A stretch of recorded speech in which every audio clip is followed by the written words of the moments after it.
Example देके close करता हूं बिकॉज़ वक्त हो रहा है हमारे।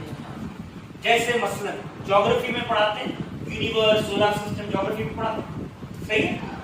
ज्योग्राफी में पढ़ाते हैं universe was created through big bang, पढ़ाते हैं।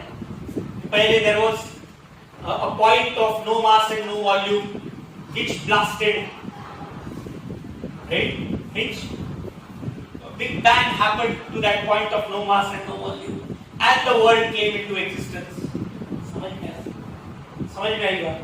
अब बदमाशी क्या है देखो, चूंकि किताबें हम काबुल में नहीं रहते, हम हिंदुस्तान में रहते, राइट। तो हिंदुस्तान एक सेक्युलर कंट्री है, रिलीजियस खुसूसी तौर पर किसी रिलीजन को तवज्जो अकॉर्डिंग टू द कॉन्स्टिट्यूशन नहीं दिया जाता।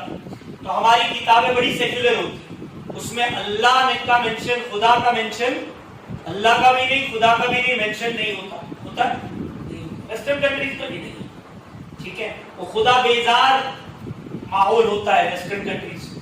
तो किताबों में लिखा रहता है a point of no mass and no volume. अभी realistically speaking a point of no mass and no volume क्या होता है? ऐसा नुक्ता, ऐसा पॉइंट जिसका कोई वजन नहीं है और जिसका कोई वॉल्यूम नहीं है, वो पॉइंट क्या है? क्या है वो? कोई वजन नहीं, कोई वॉल्यूम नहीं, क्या है वो पॉइंट? नथिंग। क्या है? किसी चीज का कोई वजन नहीं, कोई वॉल्यूम नहीं, तो क्या है? कुछ भी नहीं है, नथिंग है। लेकिन ऐसा नहीं लिखा जाता टेक्स्ट बुक में that big bang happened out of nothing. वो लोग घुमाकर लिखते हैं उस बात। क्या लिखते हैं टेक्स्ट बुक में? A big bang happened from a point of no mass and no volume which is called as the singularity।